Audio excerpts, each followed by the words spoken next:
रहीम। आज का हमारा टॉपिक है टॉर्क। टॉर्क को डिफाइन किया गया है, it is turning effect of force. Turning effect EFFECT, turning effect of force. Force के कई इफेक्ट हो सकते हैं। फोर्स बॉडी को स्ट्रेट लाइन में ले जाता है। फोर्स के ज़रिए से आप बॉडी को लिफ्ट कर सकते हैं। There are so many effect of the force. एक इफेक्ट है कि वो चीज़ को घुमा दे। चीज़ एक पॉइंट पे अपनी जगह पे फिक्स है, दूसरे एंड पे फोर्स लगे, वो चीज़ रोटेट करे, टर्न करे, घूम जाए। ये टर्निंग इफेक्ट ऑफ फोर्स है। और उसकी एग्जांपल है, आप डेली लाइफ में अपने घर के कमरे का दरवाज़ा खोलते हैं।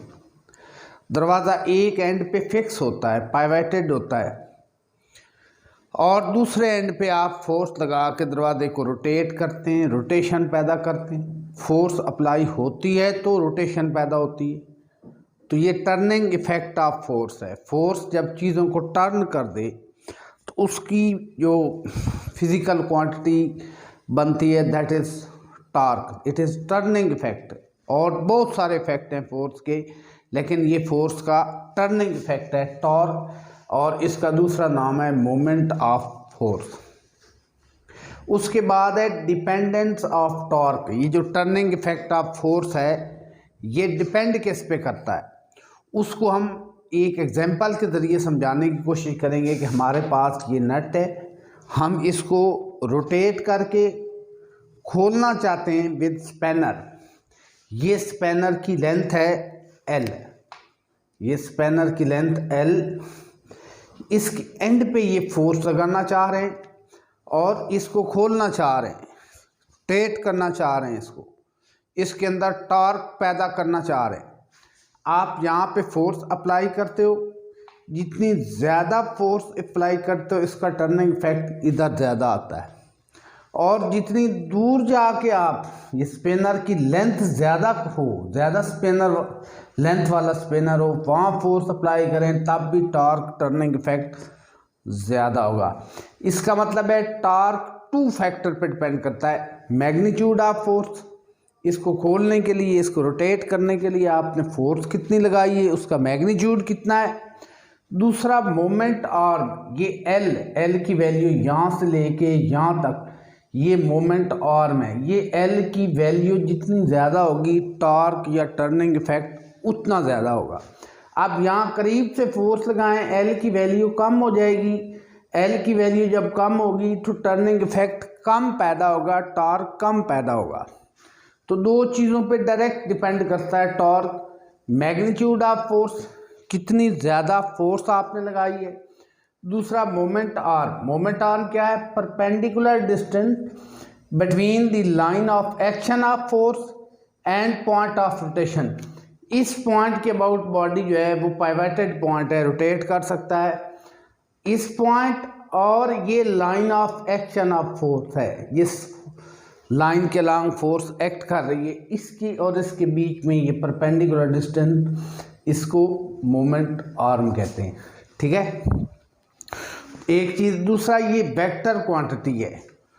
Torque is the vector quantity, is a vector quantity. वो हम लेटर इसको प्रूव करेंगे जब टॉर्क कैलकुलेट करेंगे रिजिड बॉडी के ऊपर। अब इसके साथ torque on acting on a rigid body, heading लगाएंगे torque acting on a rigid body. Torque acting on a rigid body. कोई भी बॉडी है इरेगुलर शेप का हमारे पास, उसको रोटेट कैसे करना है, फोर्स अप्लाई करके उसकी रोटेशन, और उससे हमने फार्मूला ड्राइव करना है। ये हमारे पास इरेगुलर शेप का कोई भी बॉडी है, इरेगुलर शेप का कोई बॉडी है, इसको यहाँ पे पाइवट कर दिया, ये क्रॉस लगा दिया। इस पॉइंट के अबाउट यहाँ फोर्स लगाएंगे तो it will rotate, it will turn. ठीक है, इसको हम कहते हैं दैट इज़ पॉइंट O। इस पे इसको फिक्स कर दिया, जिस तरह किसी दरवाजे को आप फिक्स करते हैं, किसी रोटेट करने वाली चीज़ को फिक्स करते हैं। मेरे सामने ये मार्कर है, यहाँ पे मैंने इसको फिक्स कर दिया। इस पॉइंट के अबाउट फोर्स लगाएंगे तो ये मार्कर जो है वो रोटेट करेगा। तो हमने यहाँ पे फोर्स लगा दी इसको रोटेट करने के लिए। ये फोर्स F लगा ली पॉइंट P के ऊपर। O और पॉइंट P को मिलाने वाला जो वेक्टर है, ये वाला vector, that is position vector R। ठीक है, पोजीशन वेक्टर R। तो टार्क तो दो चीज़ों पे डिपेंड करता था। इसको मैथमेटिकली अगर हम लिखते हैं, moment are perpendicular distance between point of rotation line of action into F। ये चीज़ भी आपके ज़हन में रहनी चाहिए। अच्छा, यहाँ पे फोर्स और ये डिस्टेंस पोजीशन वेक्टर का, ये परपेंडिकुलर नहीं है।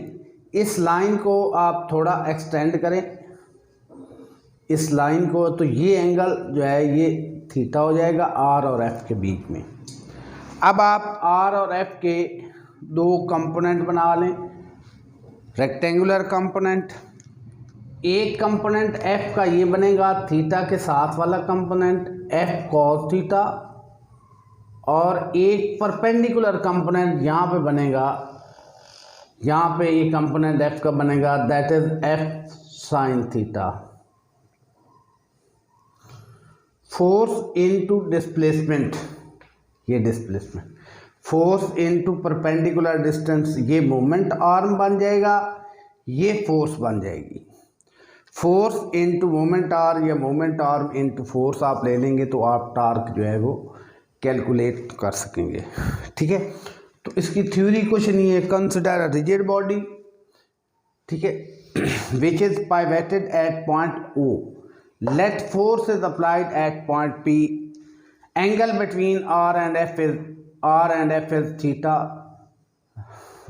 make rectangular component of F, this component is acting along the direction of R, this component is perpendicular to the R, ये जो कंपोनेंट है ये इस रिजिड बॉडी के अंदर जो है वो टॉर्क पैदा कर देगा। ठीक है, तो definition of torque, by definition of torque,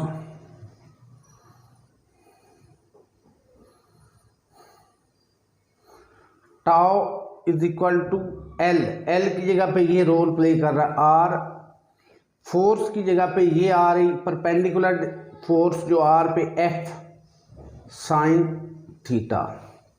ये फोर्स का कंपोनेंट जो है F cos theta is not producing any turning effect.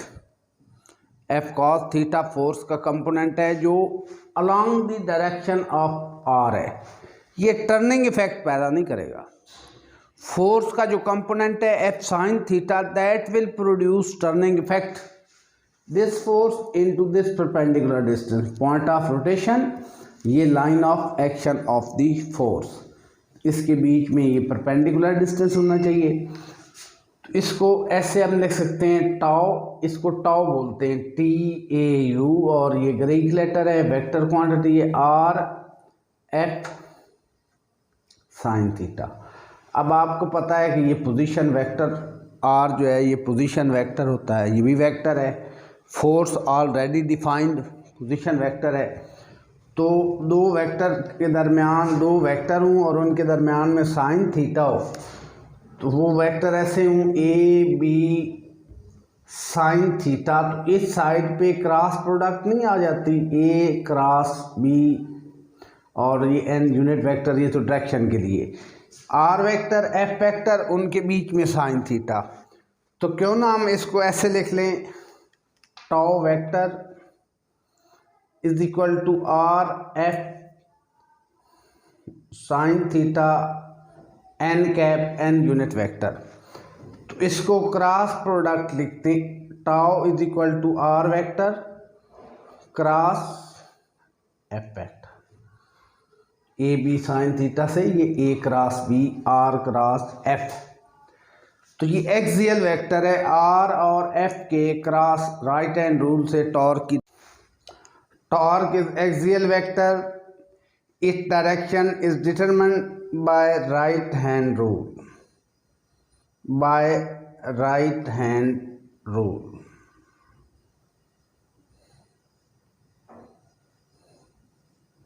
Its direction is R और F दोनों के टॉर्क इज परपेंडिकुलर, ये परपेंडिकुलर R पे भी परपेंडिकुलर होगा, और torque is perpendicular to both R and F। Cross product में हमने पढ़ा था ये जो A क्रॉस B है ये A पे भी परपेंडिकुलर होता है, B पे भी परपेंडिकुलर होता है, तो इसकी डायरेक्शन हमेशा एक्सिस ऑफ रोटेशन के अलॉन्ग होती है। अब आपको समझाने की कोशिश करेंगे what is axis of rotation. ये मार्कर तो इस पॉइंट के अबाउट रोटेट कर रहा है, ये तो इसका पॉइंट ऑफ रोटेशन है। आप अपने रूम के जो डोर है उस पे गौर करें, that is rotating about the line, तो वो जो लाइन है that is axis of rotation. Torque की डायरेक्शन उस डायरेक्शन एक्सिस ऑफ रोटेशन में होती है, ठीक है, उस डायरेक्शन में होती है। तो ये इस पॉइंट का ये जो पॉइंट रोटेट कर रहा है, ये पॉइंट जो रोटेट कर रहा है ये पॉइंट ऑफ रोटेशन है। इस पॉइंट ऑफ रोटेशन से जो लाइन पास करती है ना perpendicularly, that is known as axis of rotation. R cross F आप कैसे फाइंड करते हैं, आर से एफ, ये आपका आर जा रहा है, आर इधर, आर से एफ, आर टू एफ आप you rotate your fingers of your right hand from R to F upward direction, ये बोर्ड के आउट ऑफ प्लेन, यानी ये जो एक्सिस है इस एक्सिस के ये जो लाइन इससे परपेंडिकुलर पास कर रही है ये एक्सिस ऑफ रोटेशन है। टॉर्क की डायरेक्शन इधर हो सकती है, इनवर्ड हो सकती है। इस केस में टॉर्क की डायरेक्शन आउटवर्ड है, R into F outward, R into F direction is outward. तो टॉर्क एक वेक्टर क्वांटिटी है और इसके जो यूनिट्स हैं, टॉर्क के यूनिट्स हैं वो न्यूटन मीटर हैं, और इसकी डायमेंशन वही हैं जो वर्क की डायमेंशन हैं, ml² T-2। वर्क एक स्केलर क्वांटिटी है, टॉर्क एक वेक्टर क्वांटिटी है। ये यहाँ तक हमारा आज का लेक्चर था, तो ये ख़त्म हो जाता है। Thank you very much.